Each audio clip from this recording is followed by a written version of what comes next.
Compañeros, a nuestro grupo nos tocó exponer las reglas de la probabilidad de la suma y la multiplicación y está conformado por Oscar Darío Bravo y Aura Cristina Padilla Arroyo. A continuación, yo les voy a hablar sobre las reglas de la suma. Las reglas de la suma es un método que se usa para poder encontrar una probabilidad compuesta. Esta se considera una probabilidad compuesta cuando se usan dos sucesos para formar otro suceso.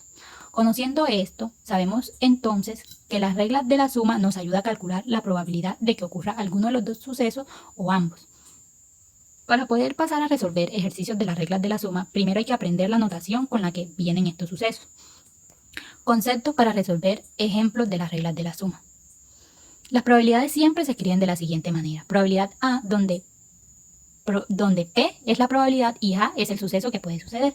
Por ejemplo, cuando se tira una moneda al aire, existen dos sucesos posibles, que caiga cara o que caiga cruz. Para diferenciarlo, se podría llamar al suceso donde cae cara, probabilidad A, y suceso donde cae cruz, probabilidad B. Habiendo recordado lo anterior, se puede pasar a la notación de la regla de la suma. Primero hay que saber utilizar tanto el I como el O, y es que se utiliza I cuando se refiere a que suceden ambos sucesos al mismo tiempo. Por ejemplo, hace calor y está lloviendo. En esta oración nos indica que están pasando ambos sucesos al mismo tiempo, es decir, que hace calor mientras llueve. En cambio, en la oración hace frío o hace calor tiene un significado diferente, mientras que está haciendo frío o está haciendo calor, pero no ambas. En la regla de la suma se utiliza el mismo lenguaje pero escrito de diferente manera. Lo primero nos muestra qué significa la probabilidad de A y la probabilidad de B, es decir, la probabilidad que sucede tanto en A como en B. Y lo segundo se refiere a la probabilidad de A o B, es decir, que ocurre un suceso o ocurre el otro, pero no ambos a la vez.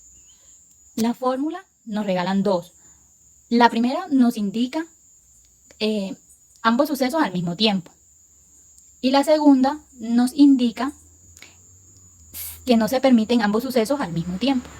Aquí, como la pueden presenciar, probabilidad de A y probabilidad de B es igual a probabilidad A más probabilidad B, menos probabilidad A o probabilidad B.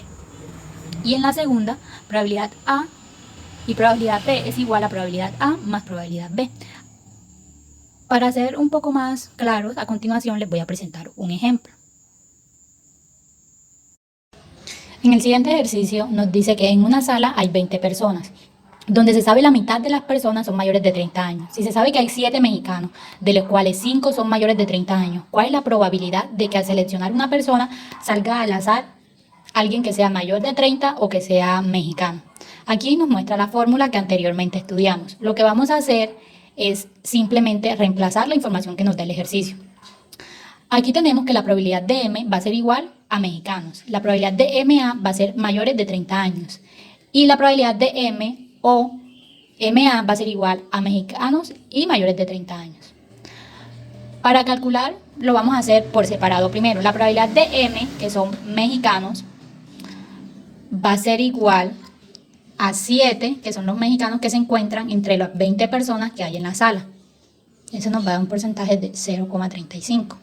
La probabilidad de MA, que son los mayores de 30 años, va a ser igual a 10, que es la mitad de las personas que se encuentran en la sala, 0,50. Y la probabilidad de M o MA, que son los mexicanos o mayores de 30 años, va a ser igual a 5 entre las 20 personas que se encuentran en la sala, 0,25. Ahora ya podemos pasar a calcular cuál es la probabilidad de que al seleccionar una persona al azar salga alguien que sea mayor de 30 años o que sea mexicano.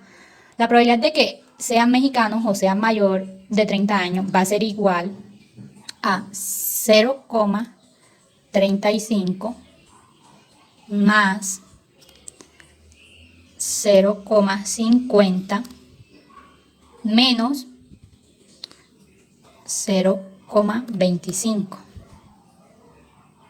Eso va a ser igual a 0,6. Entonces, la probabilidad que al seleccionar una persona al azar salga alguien que sea mayor de 30 años o que sea mexicano va a ser igual a 0,6. Regla de la multiplicación y la probabilidad. Eventos dependientes. Son eventos dependientes cuando la ocurrencia de uno afecta al otro. La regla de la multiplicación en eventos dependientes utiliza que la probabilidad que ocurra A y B simultáneamente es igual a la probabilidad de A por la probabilidad de que ocurra B, tanto que ha ocurrido A. Para los eventos dependientes, son independientes cuando no tienen relación entre sí, no ocurren entre sí, no afectan entre sí. La regla de la multiplicación en los eventos independientes dice que la probabilidad de que A y B ocurran es igual a la probabilidad de A por la probabilidad de B. Aquí tenemos dos ejemplos. ¿Será que un estudiante comiendo chocolate gane el parcial de matemáticas o lo que sea? O de alguna materia. No, es por eso que aquí hay una independencia de ambos eventos. Por lo contrario, acá en los eventos dependientes, si un estudiante estudia para un parcial de física o química, es probable de que lo gane. Por eso aquí se ve reflejado una afectación o ocurrencia en ambos eventos. Un ejemplo de lo que son las reglas de multiplicación en eventos dependientes. Una caja contiene 3 bolas verdes, 5 bolas rojas y 2 bolas azules. Si se traen al azar 2 bolas sin reposición, ¿cuál es la probabilidad de que la primera sea azul y la segunda sea verde? Este ejemplo hace que sea dependiente porque las bolas todas están contenidas, están en la misma caja. Y la pregunta dice que la primera bola sea azul y la segunda sea verde cuando sean extraídas. O sea que son dependientes. Tiene que ser siempre está pidiendo que la primera bola sea azul y la segunda sea verde. Entonces, en la regla de la multiplicación, ya como había mencionado, se utiliza esta fórmula para hallar la probabilidad. Esquematizando un poco el ejemplo, tenemos acá un cuadro donde está diagramado el problema. Bueno, entonces tenemos aquí las bolas, 3 verdes, 5 rojas y 2 azules, para un total de 10. La fórmula dice que la probabilidad de A por la probabilidad de B, tanto que ocurra A. Pero, ¿qué es la probabilidad de A? La probabilidad de A es el número de casos favorables de A por el número de casos posibles. En este caso tenemos aquí la fórmula que estoy utilizando la división de las dos bolas azules dividido los total casos posibles. Esto daría 0.2, que sería la probabilidad de A. Ahora nos vamos a la segunda, que nos pide la probabilidad de B, tanto que ocurra A. Como ya ha ocurrido A, entonces ya han sacado la primera bola, que es la azul. Quedarían 9 bolas totales, que serían los números de los totales casos posibles.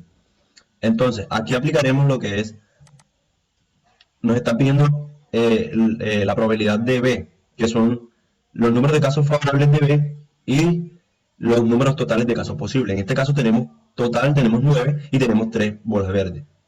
Listo. Al hacer esto que está en el entre paréntesis, no queda más que hacer la multiplicación. La multiplicación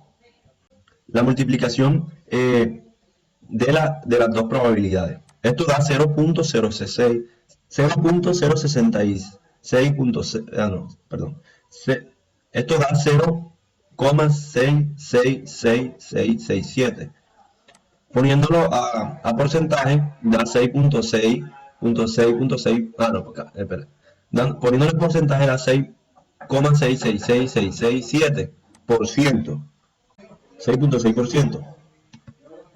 Para dar la probabilidad de que la probabilidad de que la primera sea azul y la segunda sea verde es un 6.7% redondeando. En eventos independientes sería todavía más sencillo. Con este ejemplo tenemos lo siguiente. En San José, el 80% de las personas ganan más de $1,000 al mes. $1,000 al mes puede ser. Mientras que el 60% le gusta el helado de chocolate. Si se selecciona una persona al azar en San José, ¿cuál es la probabilidad de que gane más de $1,000 al mes y le guste el helado de chocolate? Como pueden ver, son independientes porque si no tiene ninguna relación que a una persona de San José, al gustarle un helado, gane más de $1,000 al mes. Eso es claro. Entonces nos piden cuál es la probabilidad de que gane más de $1,000 al mes y le guste el chocolate. Para esto vamos a utilizar, por ejemplo, a identificar las variables. El evento A es ganar más de $1,000 al mes, con un 8%. El evento B le gusta más le gusta el helado del chocolate. Aquí identificamos en este cuadro lo que son las probabilidades. La probabilidad es el 8%, que convertido sería 0.08. Aquí la probabilidad sería de B, sería igual al 0.6, ya que acá está el 60%. Luego de esto se aplica la regla de multiplicación en eventos independientes, que utiliza una multiplicación entre las dos probabilidades, probabilidad de A y probabilidad de B. Entonces, aquí utilicé lo que es una multiplicación identificando que estas son las celdas. M11, que es donde está 0.08, y M12 donde está 0.6. Eso multiplicado da 0.048. Pasándolo al porcentaje, que hice simplemente la casilla H21, H20 por el 100 que da el porcentaje total, que sería el 4.8. Entonces, ¿cuál es la probabilidad de que gane más de 1000 al mes y le guste el chocolate? El 4.8%. Entonces, esto sería todo.